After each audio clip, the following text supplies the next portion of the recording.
I got you. Let's go. What time is it? Game time. Yo, what's good, everybody? What's poppin'?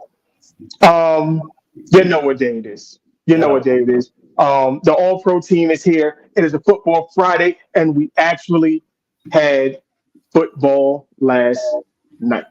And the game was good. So The game was actually let's good. get let's get into it. Let's get into the game last night. It's gonna be real quick. Because it was a Hall of Fame game, it was a preseason game, and so basically no starters really rocked out.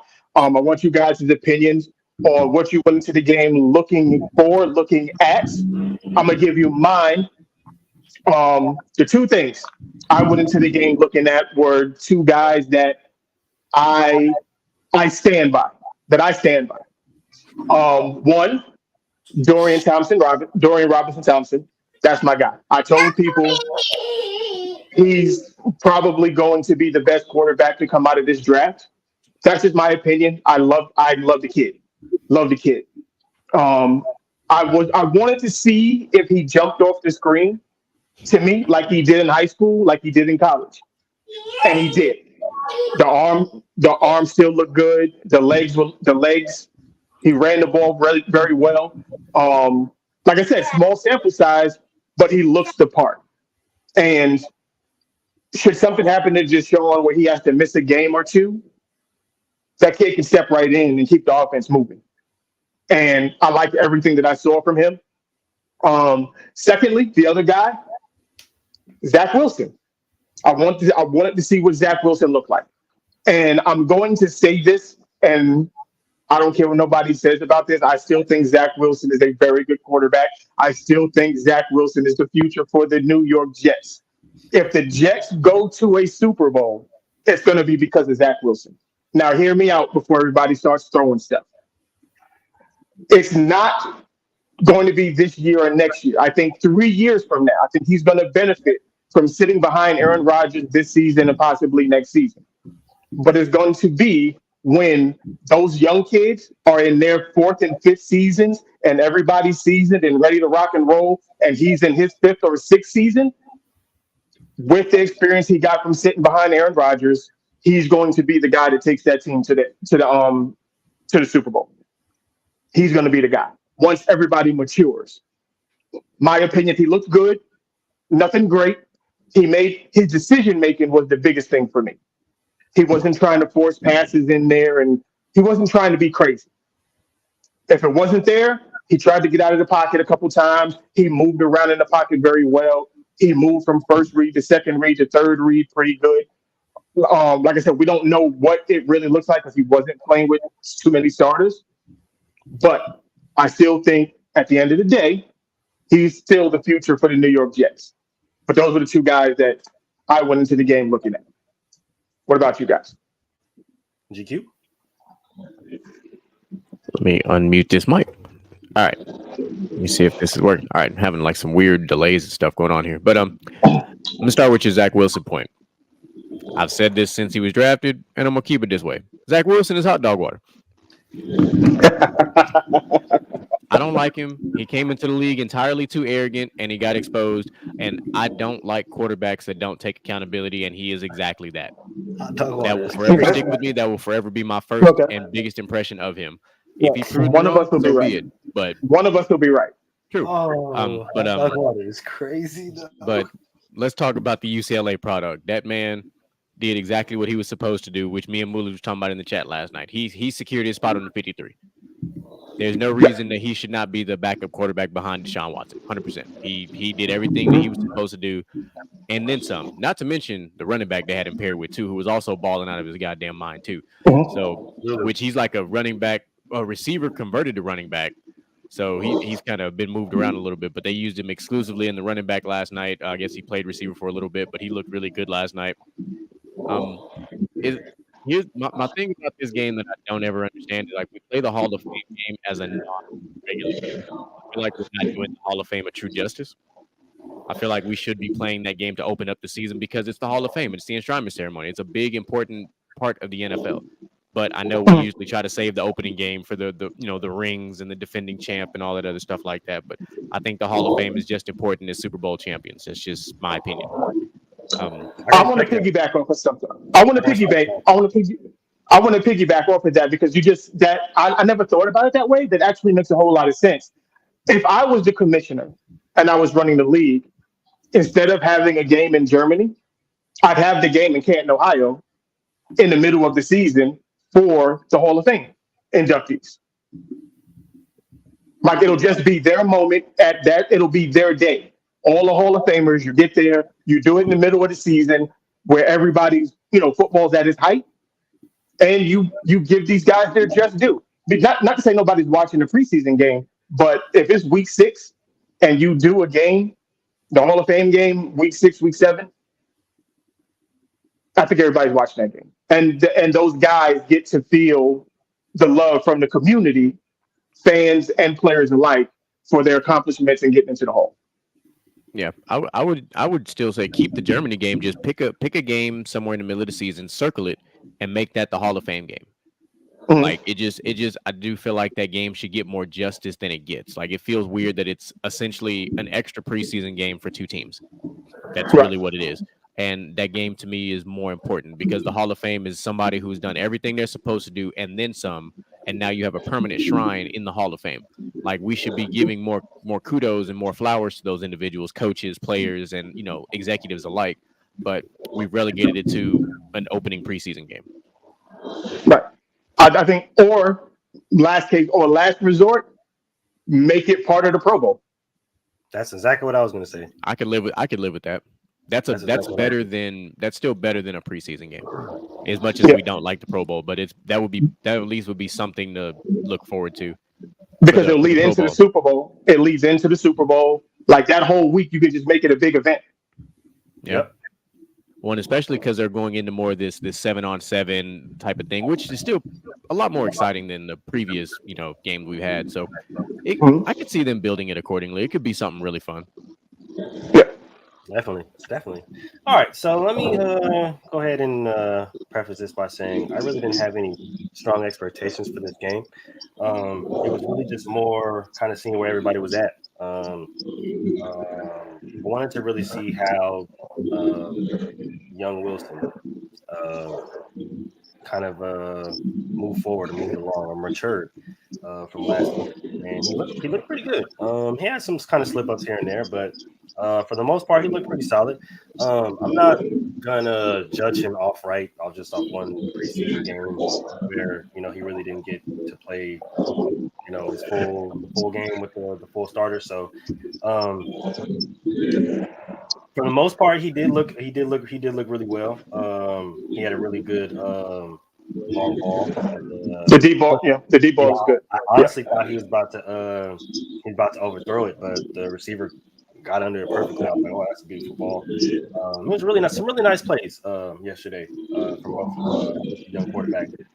Dorian Thompson-Robinson, though, he is kind of showed that he's already on another level as far as just a football player, not even just a quarterback, but just a football player. His reads, you've seen his footwork in the pocket, patience, his precision with the ball timing, not getting rattled, knowing when to extend the play or use his legs. Like he was showing that like he's a seasoned vet already at a young age, getting out there throwing blocks, bro. Like he was really showing like he deserved to be on the team. So I definitely give him his props. I wanted to check out the left or the right tackle from the Browns as well. Really, really big dude. Just because I know they took him kind of early. He looked really well as well. He kind of shaky with his pass pro in the beginning, but he kind of settled in. He started to come along really nice. Like I said, I really didn't have any big expectations for this game. I know everybody kind of seen the blackout when they were talking to Aaron Rodgers and stuff like that. So, but to speak on you guys' Hall of Fame point, I definitely think they should make it a bigger deal. Like this is something that that guys kind of they strive for, right? Like a lot of people get the honor to say they can make it to the Hall of Fame or they made it to the Hall of Fame. So I feel like it should be celebrated as such. Whether it's in the beginning of the season, middle of the season, end of the season, it really doesn't matter, bro. But I feel like there should be like a legit, like more than just kind of what the presentation that they put on. I just think that they should kind of like make it a bigger deal, like make it a bigger game for something that that actually means something, bro. Like not just a preseason game. So definitely wanted to speak on that. But shoot, it was a good game. Honestly, I know a lot of people had it being a low scoring game, but it was a pretty solid game, pretty solid scoring game. No, I thought it was good. I thought, for the first preseason and to get football back, I was okay with it. You had some big plays. You had some big plays. You had some things you can cheer about. So I was okay with it. Yeah, I had no problem. Now, speaking of Hall of Fame game and Hall of Fame, there's a new batch of Hall of Famers. Yep. That got inducted into the NFL Hall of Fame. Everybody knows how I feel about Sir Revis. You mean Sir Pork Chop Revis? Yeah. Now, if we were just focusing on the fame part of Hall of Fame, he definitely deserves to be in the Hall of Fame, 100%. But if we're talking his career, does he have a Hall of Fame career? In my opinion, very good player, not a Hall of Famer. My opinion, everybody can have their opinions and talk on how they want. Because there are other guys that I thought had better careers that are not in the Hall of Fame. I'm just going to throw a couple names out there, and these are just my opinions. Eric Allen was a better cornerback than Darrell Reeves. He's not in the Hall of Fame. Which is crazy, by the way. When you think of it, that's crazy. Like, he's not in the Hall of Fame. Lester Hayes, better cornerback. Not in the Hall of Fame. Lester the molester should be in the Hall of Fame. I don't care what anybody says. Stop sticking on the stickum. Okay? Right. Leave the stickum alone. And since we're gonna bring up the stickum, Fred Biletnikoff is in the Hall of Fame. And Lester Hayes ain't in the Hall of Fame. And Fred got the stickum or Lester got the stickum from Fred. So I don't want to hear none of them excuses about stickum. But y'all better put my boy Lester in the Hall, man. Right. And then two guys that I think are on the same level as Darrell Revis that are not in the Hall of Fame. One, Troy Vincent. Some people don't know about Troy Vincent. They don't probably. I watched Troy Vincent's career. Troy Vincent was a solid NFL cornerback. And statistically, he's better than Darrell Revis. Troy Vincent was actually a really good corner. Like, if you don't know Troy Vincent, and you're a DB, I suggest you go do your research. And then the guy who's probably the closest comparison to Darrell Revis, and this is the guy you should compare Darrell Revis to, not the Deions and the Charles Woodsons and the Champ Baileys, but Asante Samuels. Asante, his career pretty much mirrors Darrell Revis outside of the fact that Asante got what, 3 Super Bowls or 2? I think it's 3. 3. He's got 3. Yeah, he got 3. Yeah. So, and he's got all of the same accolades as Darrell Revis with more interceptions, more tackles, more Super Bowls, and he's not in the Hall. No one even thinks of him as a Hall of Fame, which is crazy. But I don't even think he's popped up on a ballot yet. So it's like, if you're just going to go strictly off of fame, cool. I get it. He got the cool nickname and all that. But as a career goes, like I said, in my opinion, he's a good cornerback for about 4 seasons. That's it. But that's Melvin's opinion. But I'm considered a hater. But that's my role on this show. I can understand that, and we embrace our roles. Definitely embrace our roles. Okay. Well, I feel like it. Oh, and shout out to Rondé Barber. I don't think Rondé Barber is a Hall of Fame cornerback, but I'm not going to argue Rondé Barber. I'm not going to do it. I mean, you can argue with Asante's. You can argue with Asante's career was. All right, so he was eligible in 2019. He was nominated in 21, 22, and 23, and has not made it into the Hall of Fame. I'm talking about Asante Samuel. I had to go look it up. I was curious because I know he stopped. If I remember correctly, he stopped playing before Revis. Yeah. But I was trying to figure out how close in time. So 2019 versus okay. So they're okay.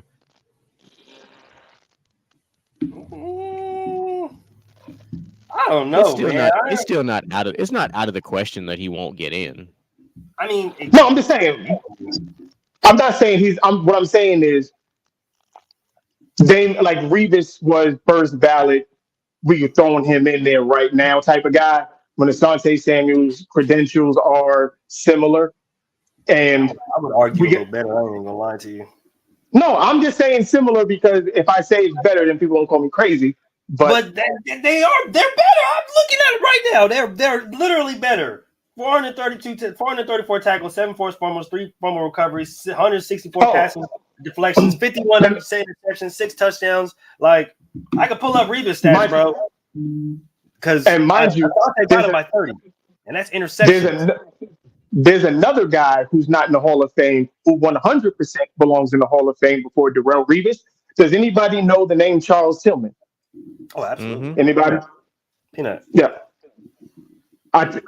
He should definitely be in the Hall of Fame because not only was his career like that, but he changed how defensive backs played the game and going for strip tackles. Like the peanut punch. Is he eligible yet? Because I know he played for a little bit too. He played for a little bit longer. I think he finished his career with Carolina, right? Not Chicago. Yep. Oh yeah, no, he's definitely eligible. He's definitely eligible. Okay. He retired, but he retired before Revis. Okay. No, I just remember him. I remember we always talk about the they still talk about the peanut punch. Like that's still like a thing. Right. Like it is. That's a thing. It very much is. And I owe him a lot. I owe him a lot for it, man. Like what? I literally being a smaller corner going against bigger people. Okay, that is literally how I aim to tackle. Okay, I caused so many fumbles, just either headbutting the ball or punching the shit out the ball every single goddamn play, or at least trying to. Right? Like he literally revolutionized how DBs tackle. Like literally. Yep. And that's just like I said. These are these opinions are Melvin's and Melvin's alone. Do not. Hell no, because I'm taking Asante over Darrelle. I don't care. I'm looking at it right now. I'm taking Asante. What? No, I don't care. I ain't even gonna lie to y'all. No, so I get it. Revis Island was fun, but he had the nickname. He had the Nike push. He had all of that. I'm not taking that away from him. I'm really not. I'm just saying. NFL interception leader from Asante, and I ain't seen that on Revis' resume. So no, I think Revis was like a 2 or 3 time like franchise leader in intercept, something team in leading intercept, something weird. They came up with some stat last night and it didn't even make sense. See, yeah, it didn't sound right, I was like, whatever. I'm just gonna let it be what it is. But I think somebody had said on TV last night, it looked like Revis swallowed the island.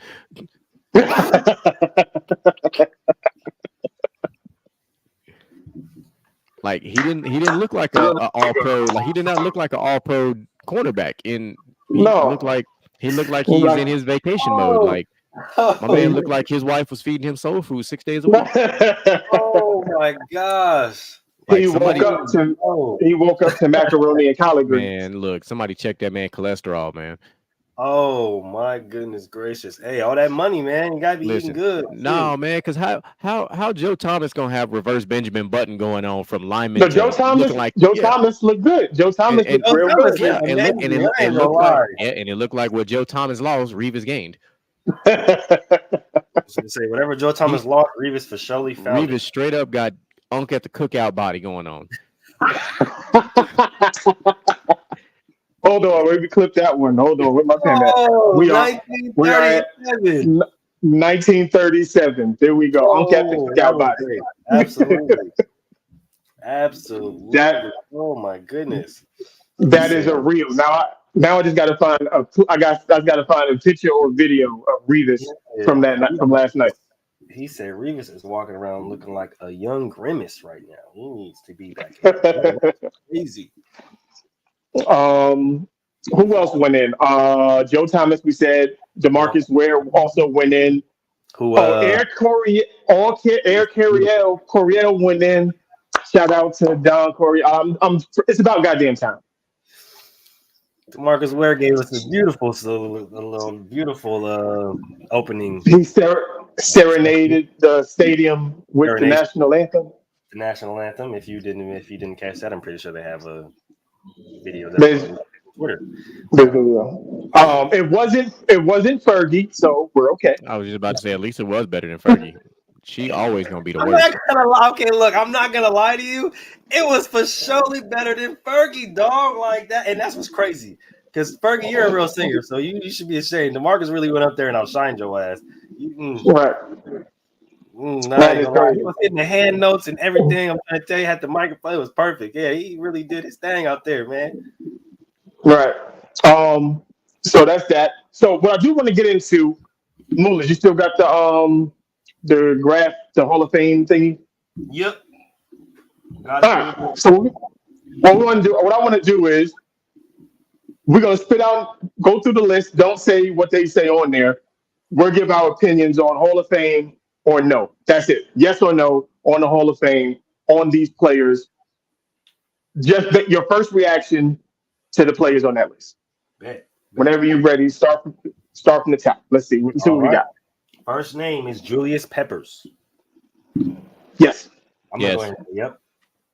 Yep. I seen a play just the other day where it had about him with him pick six and something to the crib and he was moving. So yeah. I mean, when you got like 18-inch hands, I mean, that's a very good point. Very good point. Next name is Antonio Gates, and that's an automatic yes.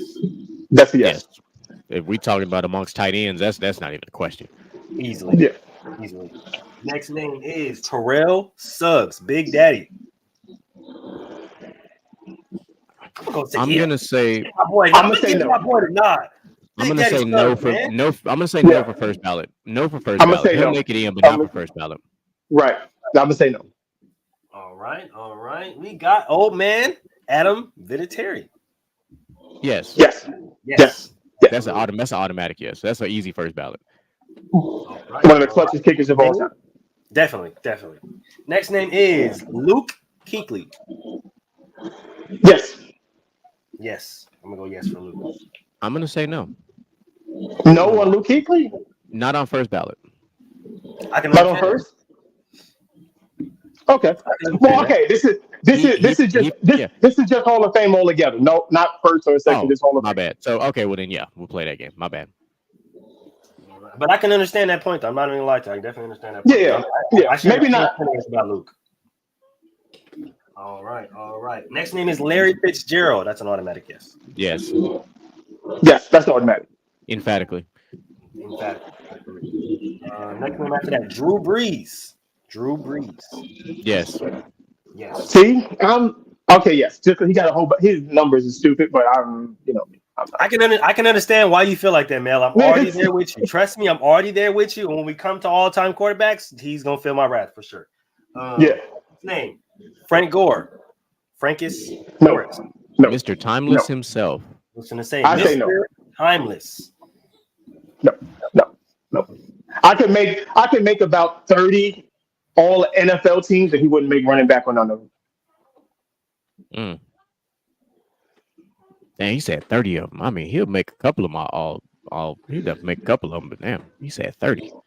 If you was going to have two running backs in your backfield, you could think of, because that would be 2, 4, 6. So what's 2 times 30?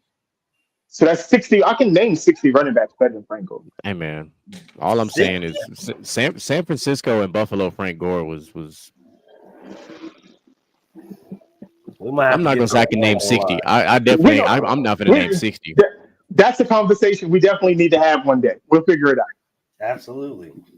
I think I'm gonna go no here. I ain't even gonna lie to you. I think I'm gonna go no. Yeah, because there was. I mean, and it's nothing against him. He had an awesome career. The longevity he put together is amazing. But there was never a point in time where anybody said Frank Gore was the best running back in the league. And that's kind of where I'm going. Like, and what he does well, I can find a bunch of running backs that do what he do. See, and I can kind of understand that point. I'm not even gonna lie to you. All right, next name, Adrian Peterson. Oh yeah, that's Hall of Fame. Yeah. I would say yes. Hall of Fame. All right. I'm just gonna let you guys know right now. This one right here, this next one is gonna be a no for me automatically. Ben Roethlisberger. No, I don't think Bell is. I do not think Ben's a Hall of Famer. Well, I guess I'll stand on that island by myself because I'm gonna say yeah. I don't think he is. Nope. I can't. After his first 3 seasons where he got carried by a very good Steelers team, he was just ass for the rest of it. I just feel like I can't put you in the Hall of Fame if you ain't never. It's a lot of quarterbacks. It's not a lot of quarterbacks with multiple Super Bowl rings that's not in the Hall of Fame. So, but he got 2 Super Bowl rings and was never the MVP. And that's my point right there. I can understand that the 2 rings, but you was never that guy in the game or never the guy to win the game for your team, bro. Like that hurts. That hurts. I can't do it, man. I can't do it. Like I understand it. Yeah, Big Ben, I get it, but nah. Trust me, I got my own personal feelings about Big Ben. But if people are trying to give Eli Manning a nod, I will take Ben before I take Eli going into the Hall of Fame. Nah, but Eli has something on his resume don't nobody else got. He beat up on Tom Brady twice in the Super Bowl and eliminated his perfect season. Hey, he won me a lot of money, man. 2 times. I'll always love Eli Manning. Like if Tom Brady was Superman, Eli Manning his kryptonite. Yeah, but that is not criteria to be in the Super Bowl. That's just, in Hall of Fame. That's just saying he got 2 Super Bowl rings. Like that's because his numbers are. Let's not forget how many times this man led the league in interceptions and some other stuff. Hey, this man has, that's true. That's true. Like, that's not something. That's not something that happened to Big Ben. But he showed up. But Eli showed up when it was time to show up. Yeah, so did Big Ben when he threw that beautiful toe tap pass to Santonio Holmes in that Cardinal Super Bowl.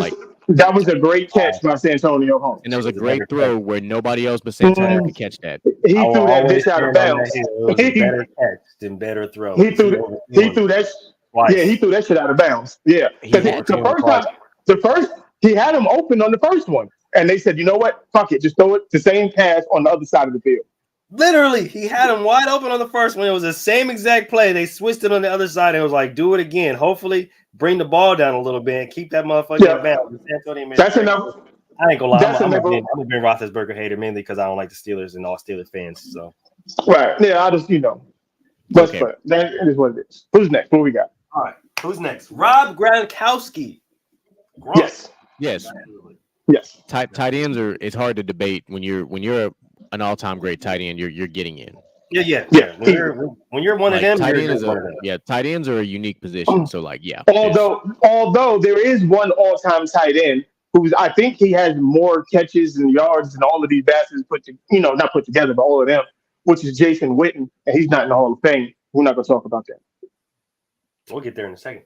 But Jason Witten ain't never just been that guy. Who? Jason Witten? They've never talked about Jason Witten as the number 1 tight end in football. Now he's been top 5, but not number 1. Jason Witten is the I'm not saying that Jason Witten's a terrible player. I'm not saying that, but he's one of those players that unfortunately, because of the time period he played in, got buried by a lot of other top tight ends. Like that's the only knock on Jason Witten. That's really it. It's not his skill set. It's not his stats. I will give him one of the best security blankets to ever play. Like as far as last minute options, to be as slow as he was and be as open as he always was ridiculous. You ain't got to come at his speed though. We all know Jason Witten moving slower than the snail. We did the same thing to Peyton Manning. We went at his speed too. Hey, Peyton not only ran. I'm not even gonna lie to you. Okay, the whole thing with Peyton and his speed, I think it's because of the way he ran. Okay, because it's literal proven fact that Patrick Mahomes ran the same exact 40 time, and Patrick Mahomes looks like he runs super fast. They run the same exact 40 time. Peyton just run like Gumby. So first of all, Mahomes does not look like he runs fast. Mahomes just knows how to wiggle that body. He knows how to move. Mahomes is not fast. Fast and Mahomes I'm sorry. Are not in the same conversation. It looks fast because he's right here with it, right? He's wiggling, he's wobbling, right? And right here, and then he just gets to wobbling and wiggling again. It looks like he's moving at high speed, but I promise I'm telling you right now, it's all shoulders. It's all the shoulders. I will be 34 years old in less than 11 days, and I'm faster than Patrick Mahomes. I will stake my entire year's salary on that. Almost definitely. Definitely. I put mine on it too. Absolutely. Actually, you're not gonna get away with this wiggle, bro. Like I'm not actually no cap included. I'm still a 4.4, 4.5 in the 40 runner. So like that's just because the way I'm built. I mean, the way he run, bro. There's no losing for you, bro. It's the wiggle. It's all in the shoulders and the hips. He's just right here. I mean, they said the same thing about Tom Brady, but that man got 1,000 career rushing yards though. Hey, Tom Brady run. Tom Brady time ever again. The greatest quarterback sneaker of all time. Look, Tom Brady run like his cleats are too tight. No, he runs right. But you know what though? That 17-yard touchdown run he had was phenomenal. That clutch ass third down touchdown run he had from 17 yards out is just clutch as hell. I'm not gonna lie. No, I'll give it to him. Because that shit looked impossible. Impossible. I'm gonna find it. I saw the clip of Peyton Manning bootleg. He ran like 50 yards. Like he ran, but he slid at like the 3-yard line because he didn't believe himself to like he could make it to the end zone. I was so mad at Peyton for that bullshit. I'm gonna find the video. I swear I'm gonna find it. If you look at it and keep watching the play, he's so pissed because he really could have made it, and he knew he could have made it, but he slid early. He was like, "Fuck! I should have just kept it pushing." Yeah. If he would have just fell forward and reached with the ball because he's so tall, he would have scored. The ball would have broke the plane from 3 yards out. And then you can't take that away from him. Like Peyton Manning got a 50-yard touchdown run. Like that don't even sound right. But it would have happened. No. That 50-yard run would have took 3 years to complete. No, he was moving though. This was young Peyton. I know which play you're talking about. I'm just making fun of how slow he is. It almost did take 3 years. The boot took 2 days. He got to the other side of the hash. It was already 7 years had gone by. He ran the boot, circled his offensive line twice, and then took off running. Bro, like he went to the side. We had time to go get snacks first. Like that's how long he took. He's just real good with the play fake. That was probably the best play fake because nobody was around him, bro. Everybody really thought like that the play was going that way, and Peyton was like, "Hey, I got the ball right here." I got a crazy story about that one. One day I got you guys. What's your last one? J.J. Watt. Yeah. I'm gonna say but he's in a similar. When we have these conversations, he's in a very similar conversation to Luke Kuechly with me. But we'll No. JJ Watt got what? He got what? 3 defensive player of the years? Yeah, 2 or 3. I don't remember. Yeah, like JJ Watt at his peak was just that's automatic. I'm not disagreeing with that. They said the same about Luke Kuechly at his peak, and then like when he hit his lows, he hit his lows. But he didn't have the. Luke Kuechly got a lot of respect and stuff from like players and people who know the game. But most fans don't really respect what Luke Kuechly was as a middle linebacker. But JJ Watt, he got it from everybody: fans, analysts, players. Like he dominated and everybody saw it. So, he was just an animal. I'm not discrediting that. He did that all on a losing team, 100%. He was the best player on a losing team, like without question. Like, and he scored touchdowns with the Texans too. Yes, and Andre Johnson, but yep, definitely. Probably only that's just because it was. Yeah, like they carried that Texans team. Those 2 guys. All right. Next name is Eli Manning. Yes, we already know how GQ feels, so we. I'm still gonna be that guy and still say but not happy about it. I think. Well, he's a Patriots fan too, so we gotta take that into consideration. Yeah, because Tom Brady. Tom Brady should have. Tom Brady should have 10 Super Bowls right now. Yeah, but even if I wasn't a Patriots fan, it's outside of those 2 Super Bowls. What the fuck else has he done? He has been absolutely terrible. Like it's absolutely terrible. Like he has. I'm sorry. You can't be like he is the epitome of the ultimate highs and the ultimate lows. This man got 2 Super Bowl rings, and this man has 3 times in his career where he has led the league in interceptions. Like that is fucking terrible. Feast or famine. Yeah.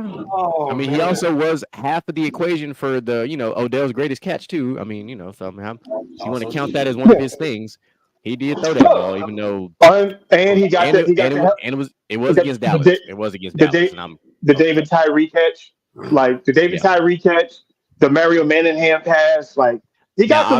I'll give you the Mario Manningham one. The David Tyree one was different. That wasn't Eli. Eli wasn't the one that stuck it to his helmet.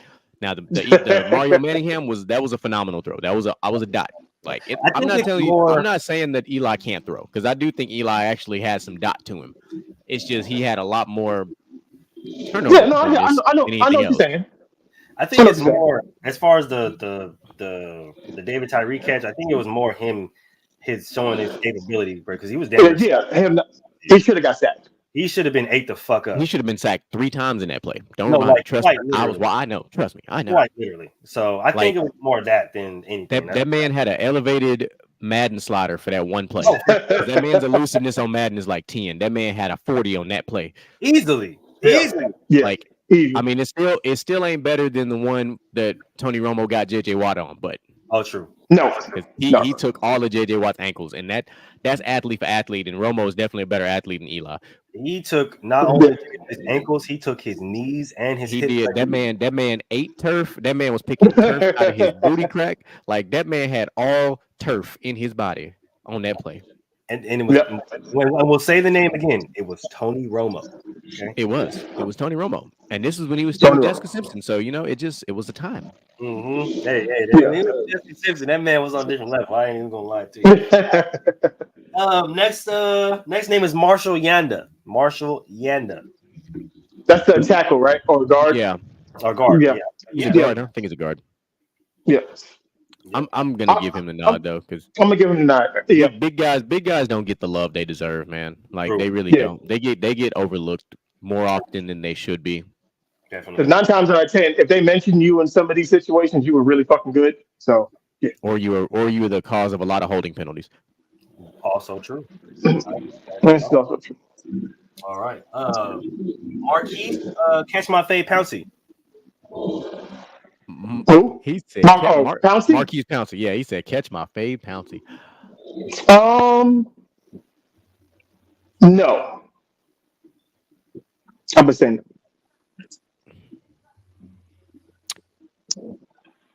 Good player, but no. I'm gonna say Pouncey's Hall of Very Good. Yep. I think that perfectly fits. I'm not even gonna lie. That's tough. I feel like I need to do my homework and watch a little bit more film just to verify what I said, but I'm gonna stick with Hall of Very Good for right now, unless I see something on the film that tells me otherwise. Yeah, Steelers fans, I'm sorry, this is not your day, but yeah, Marquise Pouncey. Yeah. He's not Jason Kelce. No. Jason Kelce is a whole other level. Oh, goodness gracious. Your sidearm Rivers. Billy Reeve, man. That's a tough one. That is tough. And they got another kid on the way. They showed I'm gonna say boy don't never quit. I'm gonna say yes. Phillip Rivers was part of that. You played in the wrong era, because he had to fight against Peyton Manning and Tom Brady in the fucking AFC, and he just couldn't do it. But I still say he's a Hall of Famer. I would still say. He's another one of those players. Yeah, they just literally got covered up because of the era he played in. Yeah, I'm gonna give senior sidearm the nod. I'm not mad at it. I mean, hey man, the battles between Phillip Rivers and Peyton Manning were still pretty epic. Like, those were epic. Definitely. Those were epic. Right. And if you can trash talk and not curse, you are amazing to me. Yeah. That's a skill, because you don't cuss, you probably piss people off more. No, he doesn't. Crazy. I remember the video where, like, he gets knocked down. Literally, the next play he throws a touchdown, and he's screaming in bro's ear, dog. And that man is mad as all hell. And I'm just like, bro, Phillip Rivers has got to be the greatest for that, bro. I don't care. There's nothing that ever top that, bro. No, I love Phillip Rivers for that. Phillip Rivers will always be. He'll always senior sidearm. That's what I call him. He'll always be quarterbacks for that. He's legendary. Next on this list, a guy we were just talking about, Jason Witten. Yes, I believe Jason Witten is a Hall of Fame. GQ may not. I'm gonna say yeah. Like I said, he's one of the ultimate security blankets of all time. Like one of the best. I'm gonna go ahead and give my nod. I'm gonna say yeah. What we got now? Who we got? All right, we are at Mr. Controversy himself, the wild one, Antonio Brown. Oh, definitely. That's how he first. Yeah, easy. I think a lot of people are gonna say no just because of his antics, but he's definitely because yeah, keep the antics away from it. We're just talking about career wise. Strictly football. While he was in Pittsburgh, he was arguably the best, or if not the best, the second best wide receiver in the NFL. I have no arguments there for me. I'm not even gonna lie, no arguments there because he in a short amount of time, he definitely put up like super big numbers. I think right. Another person with more yards and catches than Calvin Johnson. Yep. All right. Next name is the OG Andrew Whitworth. Oh, hells to the year! Yes, absolutely yes. Automatic nod. Next name, Eric Berry. Yes. Unfortunately, he had the lymphoma. I forgot what it was. Hodgkin's lymphoma. Yep. So that kind of derailed him a little bit, but he was a Hall of Famer. He was on path. He was definitely on path to be a Hall of Famer, and I think a lot of people forget, bro. Like when at his peak, before he got sick and started dealing with all this stuff. It was him and Ed Reed. Yeah, he was literally the best safety in the league. Like him and Ed Reed were the best safety in the league. There was no competition. Right. Yeah, we were on Eric Berry, Mr. GQ. Eric Berry. Yeah, that's an easy one for me. But yeah, this one has been causing a lot of talk lately. I believe it's a yes. Some people believe it's a no. Brandon Marshall. I believe Brandon Marshall's in the Hall of Fame. Yes, I believe he's in the Hall of Fame, but I think it's going to take a little bit. Right. I'm not saying first ballot or anything like that, but he had a Hall of Fame. I don't think people really understand how good Brandon Marshall is. He was very, very or good. Was. Yeah. He gets lost very good. Of great receivers that played, but yeah, it's just unfortunate that he's a receiver, and we know how backlogged receiver is for the Hall of Fame. Yeah. Right. Another person with more yards and catches than Calvin Johnson. That's not crazy. And not to mention, he had the most catches in a game record for a very long time. Very long time. And then it finally got broken, but he had it for a very long time. Yeah. A very, very long time. He had that for a very, very long time. Nobody was touching it. All right. Next name is Kyle Williams, lineman. Yes. Yeah, that's no hesitation. That's definite. Yeah, absolutely. All right. Next name is LaShawn McCoy. Yeah. Shady McCoy, yes. Hell no. No, he's not. He's not a Hall of Fame. No. He can go to Pittsburgh Hall of Fame for college, but not in the NFL. He ain't going. There's nothing about Shady's career. And he was a good running back. You took a Hall of very good. He is the Hall of good. Yes. Oh, my God. Was very, he dropped him down a whole level. Yeah. He was good. Damn, who do you hate more, LaShawn McCoy or Megatron? Oh, we're going to talk who I hate more? LaShawn McCoy. This is the way you said that. You definitely don't like him. Yeah, no, LaShawn McCoy. I do. LaShawn, okay. See, Calvin Johnson doesn't. I mean, a lot of people overrate Calvin Johnson. I've never heard Calvin Johnson say that he's like the greatest ever or anything like that, or he's top 5. LaShawn McCoy thinks that he's one of the greatest running backs ever played the game. Well, so you're also taking into account the things that he says on TV while he's on TV every day. Gotcha. Yes. Yeah. I try to separate these things as best I can because I can't stand him on TV. I'm not even gonna lie to you. I can't stand him as a TV personality. He's not the worst. He's not the worst because Kendrick Perkins is still on TV. That is awesome. Kendrick Perkins is the worst. But also, LaShawn McCoy sucks in the playoffs. Every time this team got to he sucked in the playoffs. So everything that he did during the regular season when he was doing well, when he got to the playoffs, he disappeared big time. So I mean, he still is the Eagles' all-time rushing leader. So that does say a lot for a team that has a history of running the ball quite a bit. Before LaShawn McCoy, who was their best running back in Eagles history? Before him? Yeah, We had a few guys, but I won't exactly. say it was as good as him. But No, but and fuck this, Deuce McAllister. Was it? Was you it? had What's it? Westbrook for a little bit. Deuce Staley, Yeah, Deuce Staley. You had Westbrook for a little while. Brian Westbrook.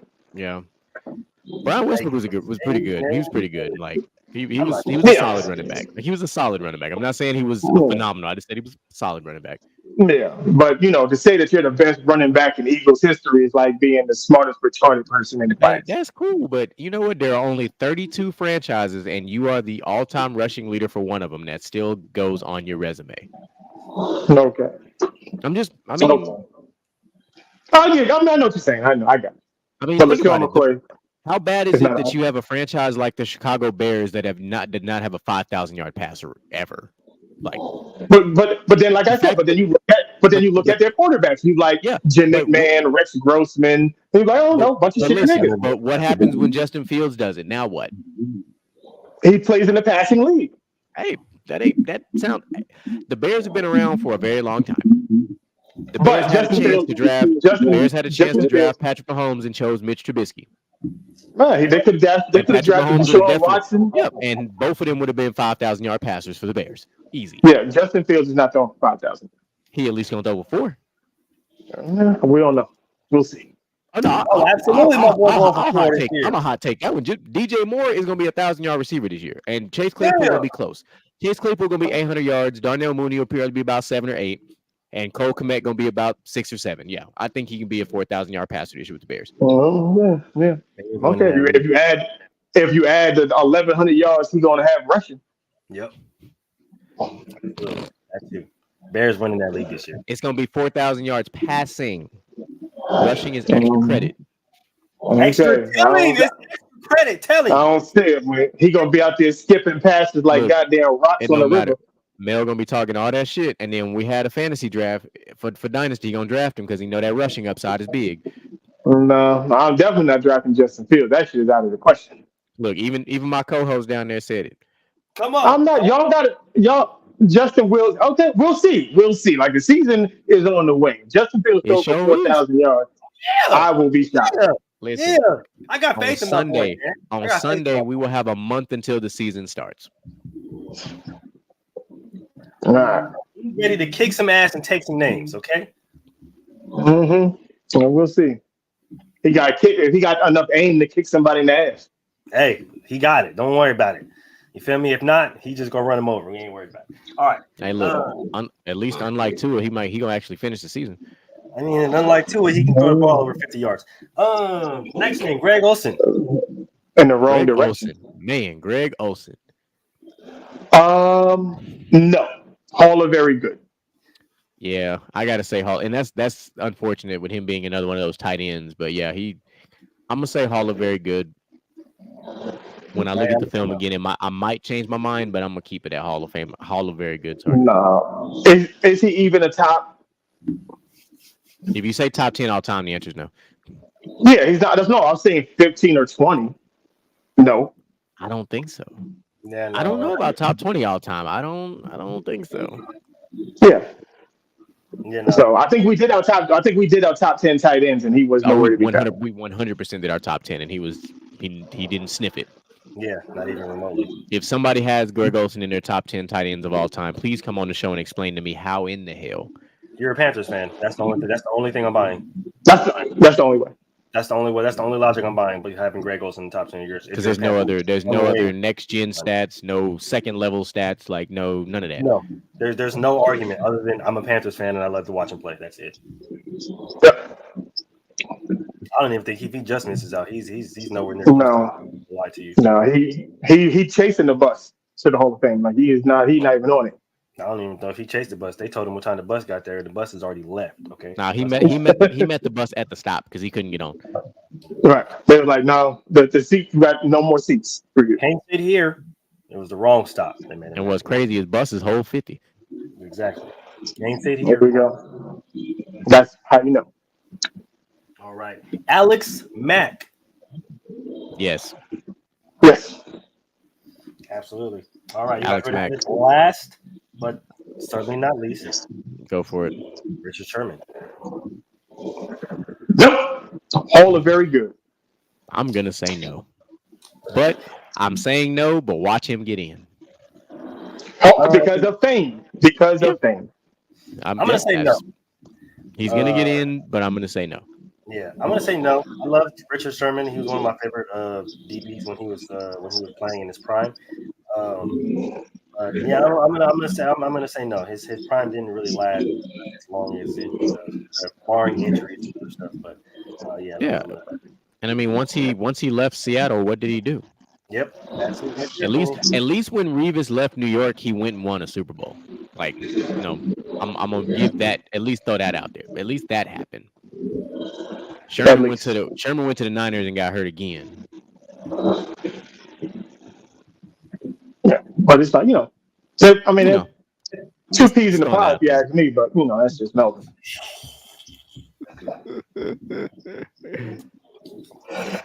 But oh, man, that's just Melvin. So let's get to some meat and potatoes of this.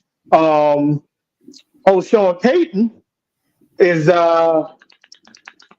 talking about his experience in Denver and was talking about the previous regime and how basically this is not his words. I'm just taking what I felt like he wanted to say, but he couldn't say. They didn't know what the fuck they were doing. DJ, you missed it. He went on a whole tirade. No, that's exactly what he said. He just said it in analyst form. Right. Yeah. You tell me what you guys think about Sean Payton. Oh, and then I will add to that I totally didn't know Nathaniel Hackett was the offensive assistant or something for the Jets. So he had a little press conference where he said he was kind of upset with Sean Payton, and he said he broke the code of the coaches. And I'm looking at it like, you suck, and you were never a fucking coach, so you should just fuck up. And that's Sean Payton. Sean Payton can say whatever you fuck you want about you, because you were ass, and you fucked up Russell Wilson's career. Yeah. So, what y'all guys feel about Nathaniel Hackett saying that Sean Payton broke the code, and Sean Payton basically saying Nathaniel Hackett's a fucking idiot? I mean, when people say say he broke the code, what code? What code? Nathaniel Hackett, what code? You were trash, bro. Like, you were ass, dog. Like, there's no ifs, ands, or buts about it, bro. Like, you were presented, and barring injuries, right? We get it. Injuries are part of the game. We understand injuries happen. Jermichael, Javante, Tim Patrick, Williams. We get it. We understand. But with that roster, with that defense, putting up the record that you put up, he's absolutely justified in his comment. Right. And my thing is, if you're an offensive guy, if your team is trash, but the offense looks good, at least I know the thing that you are major staples in did its job.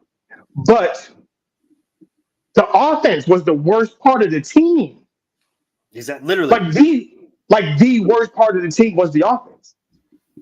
Like, you were going off sides, penalties, miscues. The offense didn't look like a cohesive unit. It looked like y'all were just making up plays right then and there. And then said, all right, go do it. They look like a brand new Pop Warner team. Yep. A brand new Pop Warner team with that one hood coach that can't take criticism or don't know how to we just gonna run goals and streaks and outs all goddamn game. Yeah. And we're gonna run power. It's like, my God, can we run a zone? Can we throw in a screen in there somewhere? I don't know, but mix it up, do something like something, anything. But there was nothing. And to get mad that he said what he said, bruh, are you like, you look crazy? You were better off saying nothing. Nothing. Just, you know what? Better fact, you know what you should have did? You should have came out and said, you know what? Sean Payton, right? I fucked up. Weenie. That's exactly what I heard during that whole press conference. All I heard was I'm a weenie and I didn't know how to win. And Sean, they got a better Super Bowl winning coach than Sean Peyton, and now I'm intimidated because I don't have a head coaching job anymore. I had to go back and get an offensive coordinator job and sit behind a Hall of Fame quarterback that was calling plays yesterday. Yeah, you might be out of a job. Now, mind you, he went back to the dude he was coaching just the year before. Now, the only reason why I think he got the job was because Aaron Rodgers was like, "Hey, bring my guy over." And just like I said, Aaron Rodgers was calling plays.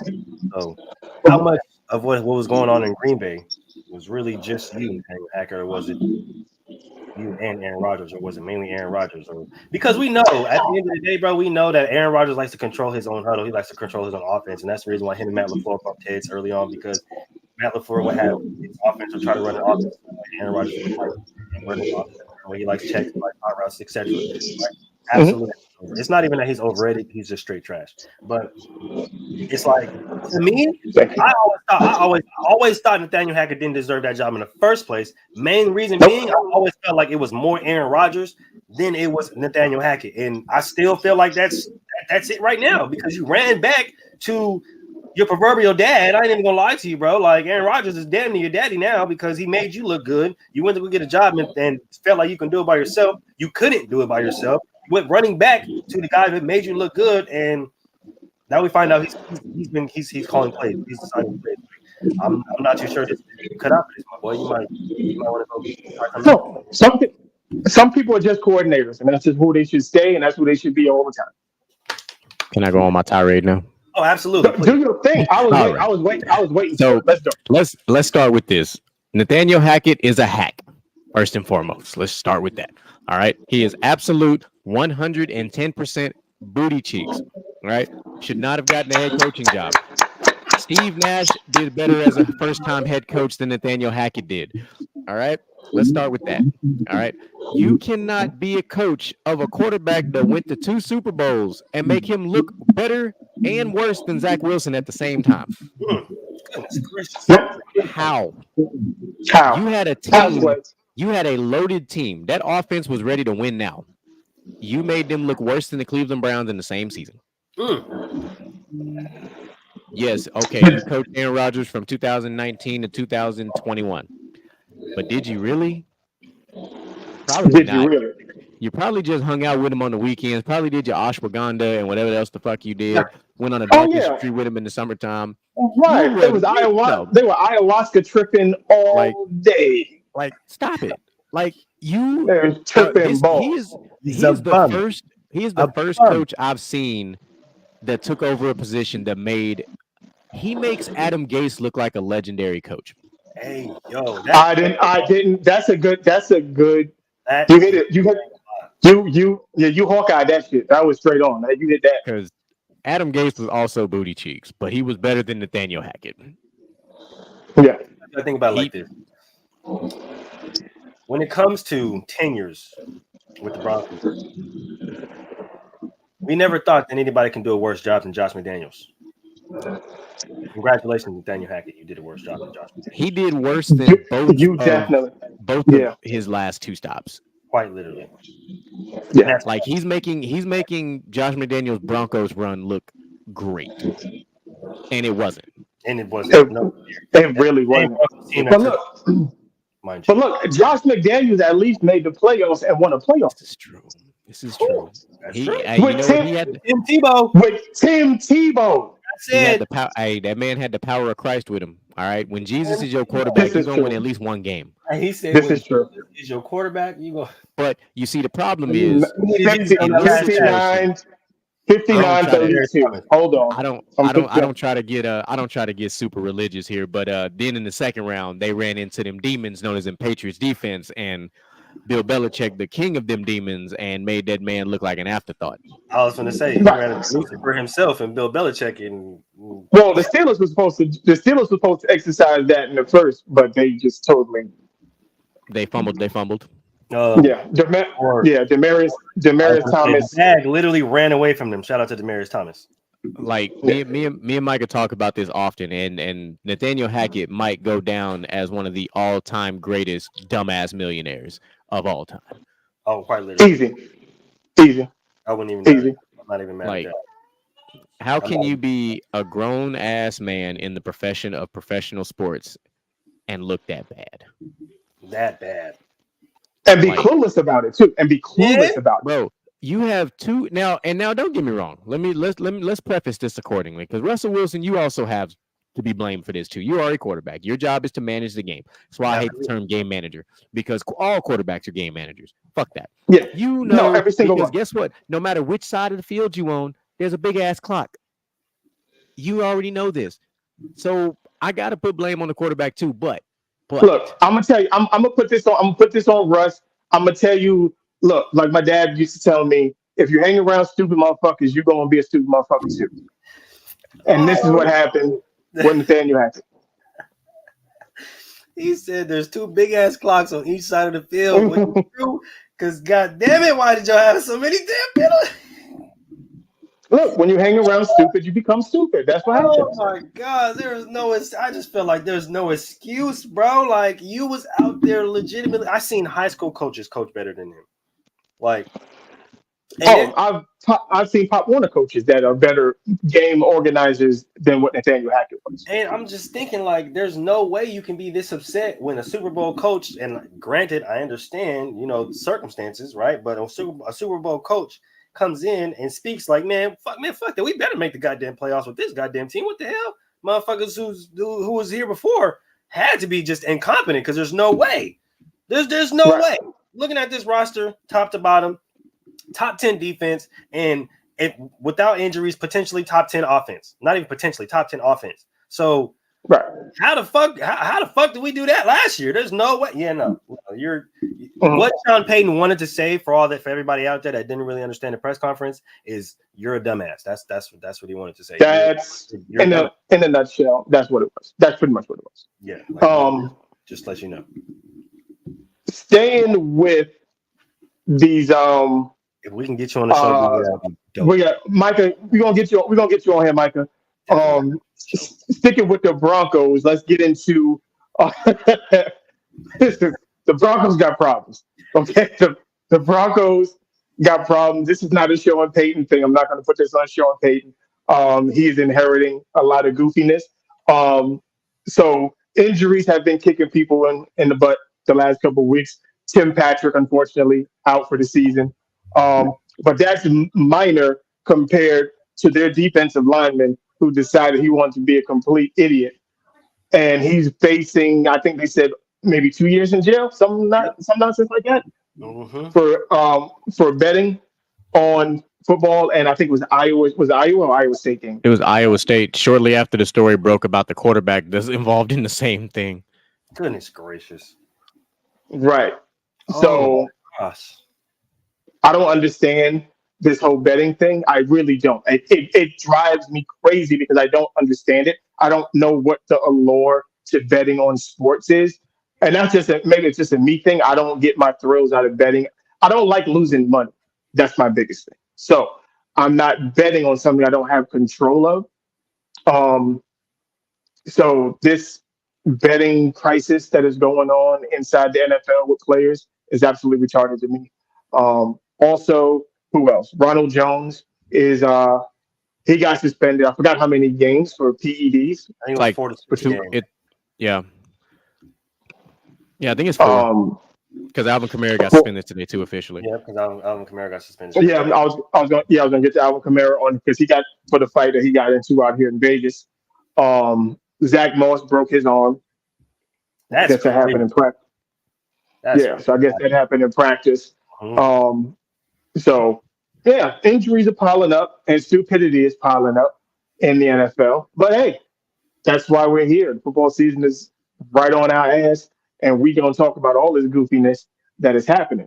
Yeah, and it's interesting that because like with all the injuries that have been going, right? Like it's just crazy. We see Jeff Okudah got freaking carted off today. So he's part of that. Oh, that sucks. Cooper Kupp got injured, I think earlier this week. Everybody knows about Joe Burrow. Like it's just been a slew full of injuries throughout training camp, and it's just crazy to think about it, bro. Like this happens every year, but it's like one team always gets it the most, right? Like before, 49ers. In the past, it's been the 49ers. You can even point at the Ravens, right? But I just feel like that injury bug is making its way around town, okay, and walking fast. All right. Well, and not to don't sleep on that. The Niners also have an injury thing because Elijah Mitchell is also banged up. Mm-hmm. Mm-hmm. It's not an NFL season if the 49ers running backs aren't hurt. So that's how we know it's the NFL season. So let's get into some more goofiness before we roll up on out of here. So the NFL is releasing their top 100 players. As they do every single year. As they do every year. Where are they at? Where'd they stop at right now? We stopped at number 11. Yep. So the top 10 is next week. Yes. This I think week. Monday. Yeah. No, this week. Okay. Like this week. Saturday or Sunday. Saturday. They close out. Okay. All right. So you got the list up, GQ? I do. I have starting with number 100 actually. Okay. So let's go through this. Go ahead. All right. So I'm gonna go just 100 down to 90. We'll go in groups of 10 here. So you got Devontae Smith at number 100, and you got DeMarcus Lawrence, Tristan Wirfs, Harrison Smith, Trevor Lawrence, Jamal Williams, Terry McLaurin, Eric Kendricks, Marlon Humphrey. Okay. Yeah, I'm going from 100 and going on down. Okay. Dalvin Cook is at 91 and DeAndre Hopkins is at 90. Those are your first 10. So Terry McLaurin is where? Number 94. Wow. Okay. So let's go. Okay. Good. All right. That's crazy. 89. Starting at number 89. So you got Marshawn Lattimore, Aiden Hutchinson, the rookie. You got Chris Lindstrom, Justin Fields at 86, Laramie Tunzel, Zadarius Smith, Teron Armstead, Tua Tagovailoa at 82, Christian Wilkins at 81, and Mark Andrews at 80. That's wild. That is so crazy. So starting at 79, Dre Greenlaw. I'm gonna jack this name up, but I'm gonna say it anyway. Talona Hufanga at 78, Geno Smith at 77, Tariq Woolen at 76, Trey Hendrickson 75, Garrett Wilson 74, Buda Baker 73, Lamar Action Jackson at 72, DeForest Buckner at 71, and Joey Bosa at 70. Okay, hold on, okay, freeze. So we have Garrett Wilson. Because I'm a receiver, I always listen to Garrett Wilson is higher than Terry McLaurin. That is absolutely ridiculous to me. That's crazy. And the fact that Lamar was 70 what? 72. In the 70s period, I'm losing my mind over here. He's down 36 spots from last year. Same to me. Lamar for MVP 2023. Stop playing him. Yeah, I said Lamar's over MVP this year. So the same could be said about Joey Bosa, who's down 40 spots from last year. Exactly. Hold the phone, which is insane to me, bro. What? Then you had so Trey Hendrickson moved up 3 spots, and for reference, Mark Andrews moved down 48 spots. That's crazy to me because Dalvin Cook dropped 60 spots, DeAndre Hopkins dropped 53 spots, Tristan Wirfs dropped 57 spots. Goodness. So we have some massive drops in the top 100. Going to number 69, Matt Milano. You had Zach Martin, Amon-Ra St. Brown at 67, Jared Goff at 66, which is above Lamar Jackson, Darius Slay at 65, Aaron Jones 64. How the fuck is how was Matt Milano rated higher than Lamar Jackson? How is he over a Bosa period? He's one speed. How was Matt Milano even on the list? He wasn't ranked last year, but he made the list this year. So he had a very good season last year. So I can understand why he made the list. Grady Jarrett at 63, Bobby Wagner 62, Deebo Samuel at 61, and Trayvon Diggs at 60. Down 37 spots from last year. So the regression is real with Trayvon. Gives up thousands of yard digs. Well, we know who Trayvon Diggs is, so the Cowboys didn't because they gave him that money. I was gonna say.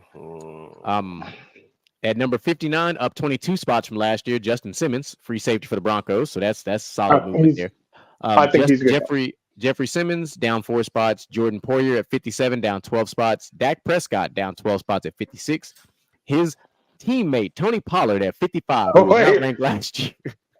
So Dak Prescott is ranked above Lamar Jackson. And his own running back is ranked above him, which is even funnier.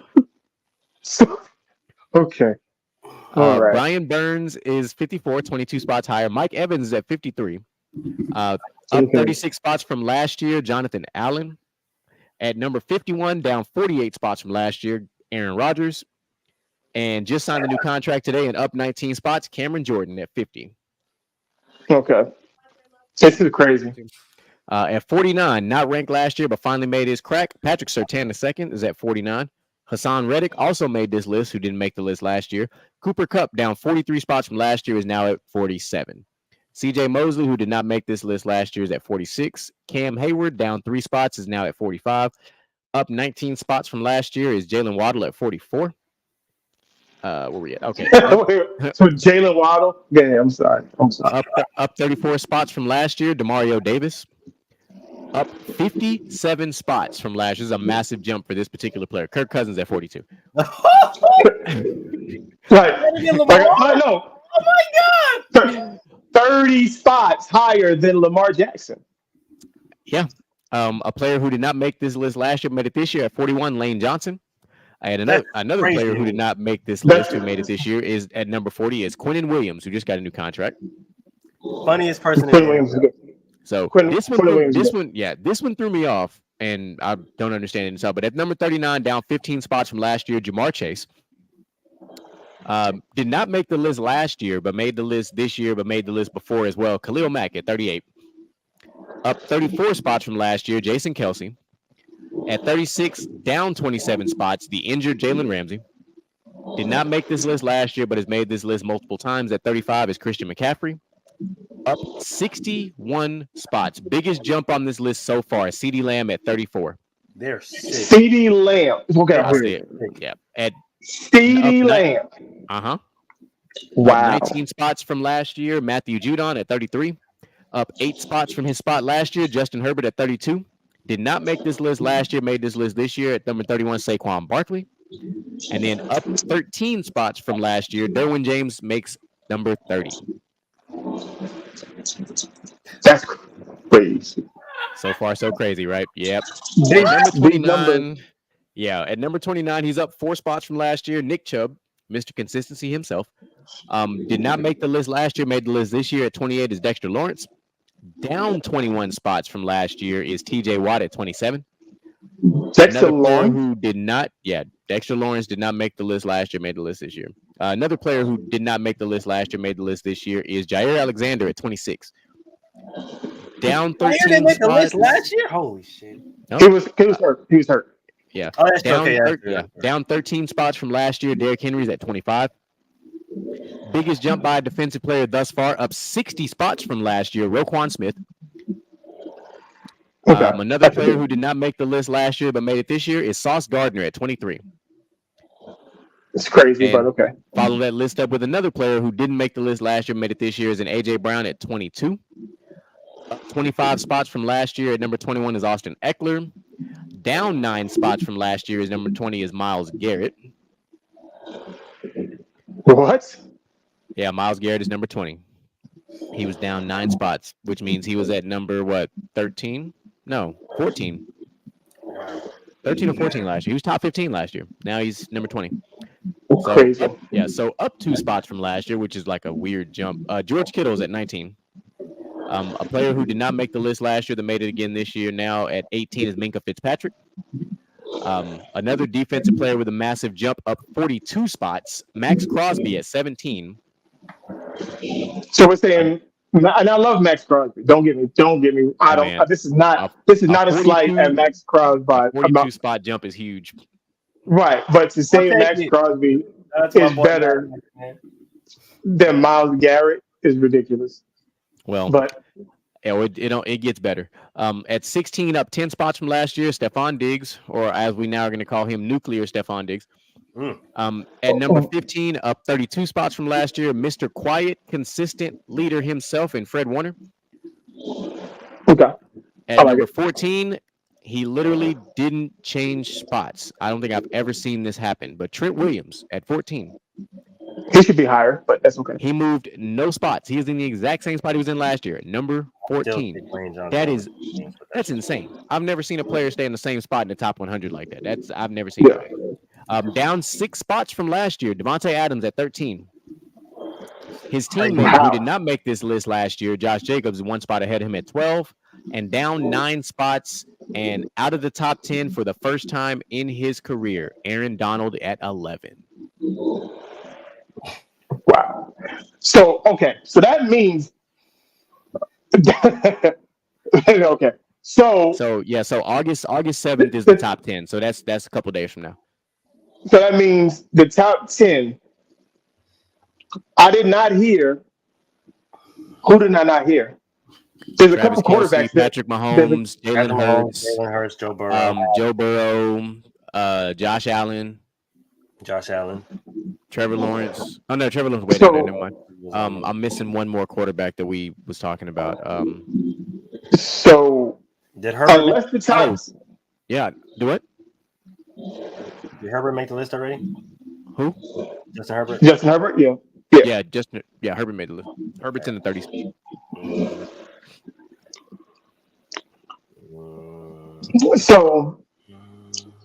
So let me think who would possibly be in this top 10, which is ridiculous because Lamar Jackson has already been talked about and he's not in the top 10, which is absolutely ridiculous. So where does Deshaun Watson go? Does not make the list. Right, because like I said, if you didn't mention Deshaun Watson, then that means he's not on the list. Which is crazy. He also didn't play until halfway through the season, so he was kind of late to the party. Well, Nick Bosa was hurt most of the season too. True, you're not wrong. I had one more. Oh yeah, here we go. I wanted to make sure we got this part of the conversation into the mix because I sent this to you guys before we started doing it. But the top 10 that were left off this list. I seen it. So at 110 you had Quandre Diggs. 109 you had Cordell Patterson.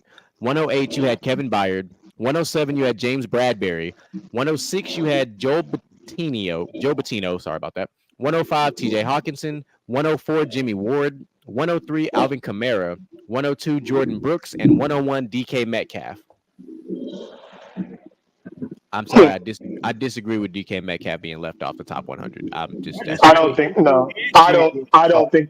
he's a top 100 player. I never did. Given the receivers that are on this list thus far, I mean, he definitely should be in the top 100. Even with, he had Geno Smith last year on a renaissance, but there was only like 4 on there. Like what are receivers? You had Terry McLaurin, who was way too low. Garrett Wilson, who was a rookie last year. Devontae Smith, DeAndre Hopkins, D-Hop, Devontae. I'm still Debo. Garrett Wilson made this list. Amon-Ra St. Brown made this list. Debo Samuel, Stephon Diggs, Mike Evans. A lot of receivers made this. Cooper Kupp made this list. Jalen Waddle. Mm-hmm. So quite a few receivers. Jamar Chase at 39. Like a lot of receivers made this list. CeeDee Lamb. But all of them are better than DK Metcalf. You can argue CeeDee Lamb. Yeah. I'm not saying that. I'm just saying him not making the top 100 is crazy. Like, because the top 100 is not broken down by position. It's just by top 100 players. Is he a top 100 player? I think he's right. I think he's just outside. I mean, him hawking down Budda Baker on that pick, that I feel like he's top 100. Even though that wasn't last year. That's definitely like top 100 NFL moment for sure. Oh, that's the top 3 NFL moment in history. That's crazy. But as far as the play, I don't know. I'm not a big DK guy. I think as far as the rest, I definitely think DK deserves it. I definitely think Jimmy Ward deserves it as well because Jimmy Ward probably has a bigger. Kevin Byard probably has a bigger argument to be. But just thinking about the top 10 is probably going to fill out. Statistically, DK Metcalf played all 17 games. Now he had a career high in receptions with 90. Second most yards he's posted with 1048. Lowest average yards per catch, 6 touchdowns, which is actually 6 less than the previous season. He had 12 before that. So, all right, there's an argument there. The argument can be made there was a down year, sort of, because 90 catches is still pretty good. Now, granted, I think every receiver on this list, I'm pretty sure had over 100. Or close to it. Because I know Cooper didn't. Cooper got hurt. Cooper did get hurt. Everybody Which else makes me wonder what the hell. I'm curious because I remember because Cooper Kupp was like my main PPR fantasy star last year until he got hurt. Yep, till he got hurt.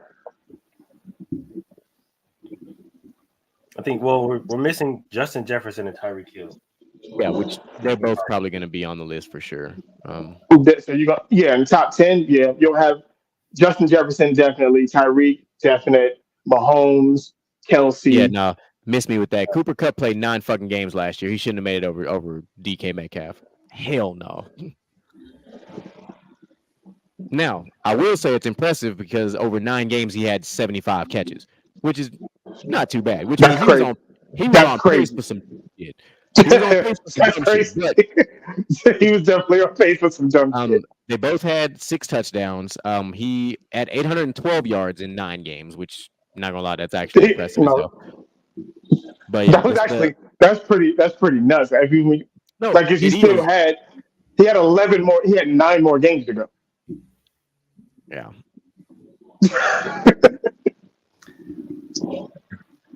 Shit, I think he breaks the fucking record he beats on at that rate. I think he was trying to break his own record, damn near. Yeah, I was gonna say at that rate, the rate he was going, yeah.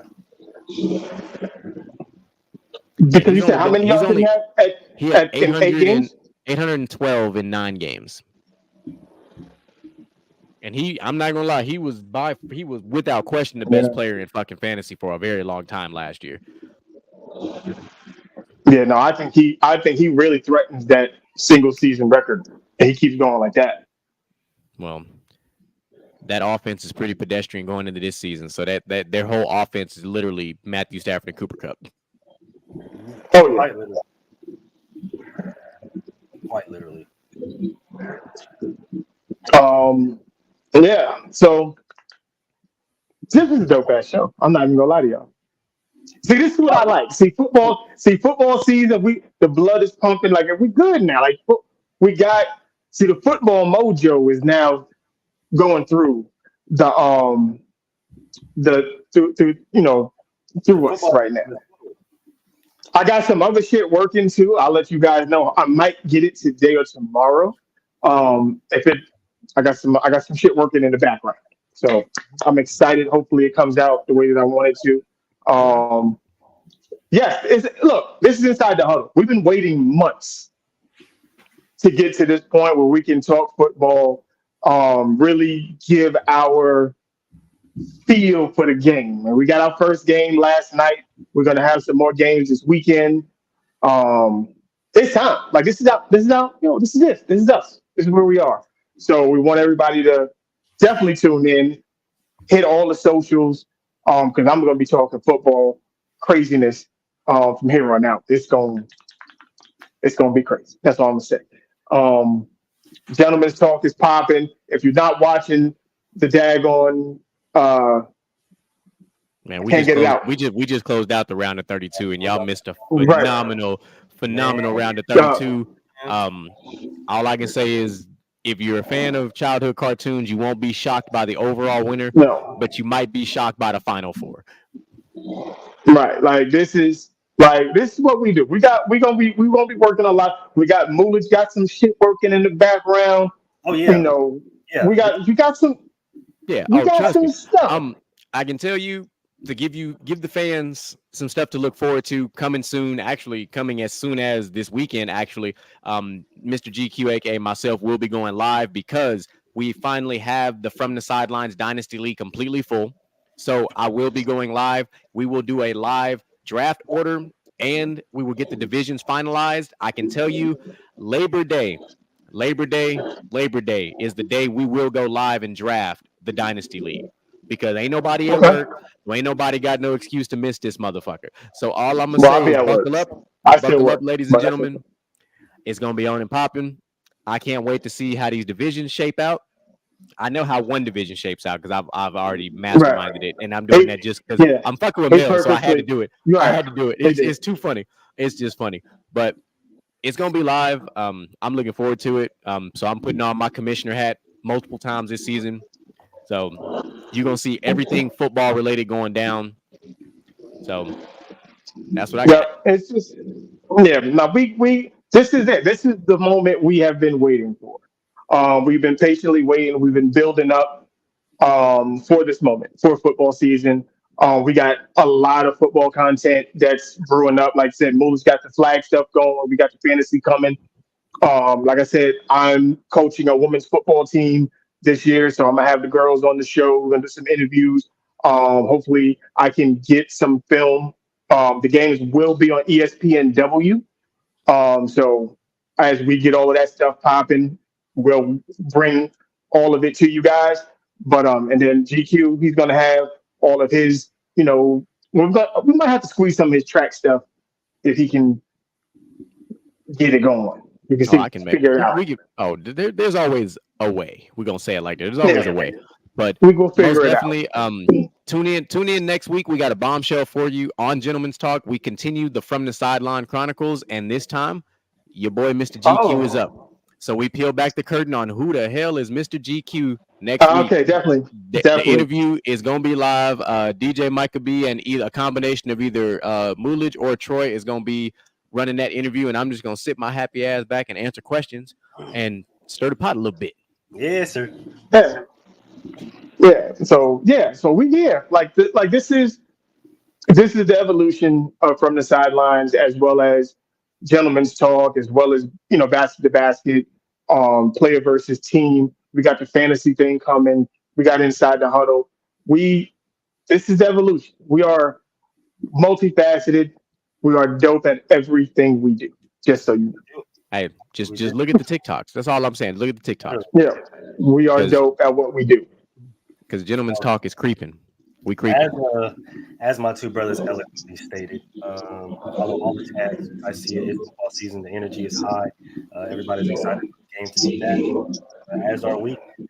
We got breakdowns, schedule breakdowns, game breakdowns, analysis. A lot of dope stuff coming at you guys, man. Make sure you guys keep following around in the comments. If you haven't subscribed, please like, comment, subscribe. Tell your friend to tell a friend, as Mr. DJ Michael B would say. Appreciate you, my boy, for being in the chat as well today, my guy. Follow all the tags Mhm. down there, social down there.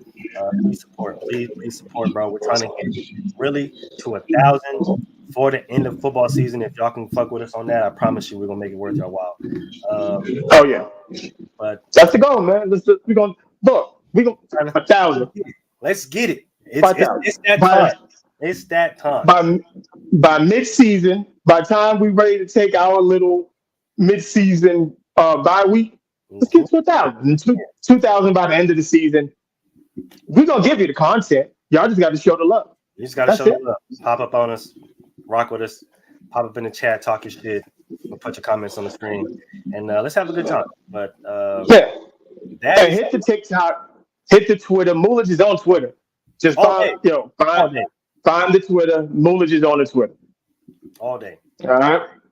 So So without further ado, that is And one last big thing before the end of the month, you will see it. The From the Sidelines website will be live and it will be official by the end of August. So y'all be I on the forgot about lookout that. for that. It's on and popping. A lot of work behind the scenes to make it look official and make it look the way it's supposed to look. But it's gonna be great when it drops. I'm telling you that right now. It's gonna be great when Right. it we drops. will And have yeah, merch available for purchase. yeah. Merch. GQ busting his ass on that website too. So everybody got to come through. Show some love, man. That's what we do. That's all we It's all do. love. It's all love. That's all we ask for is a little support. But you guys be easy. We're gonna see you guys next Friday. Peace.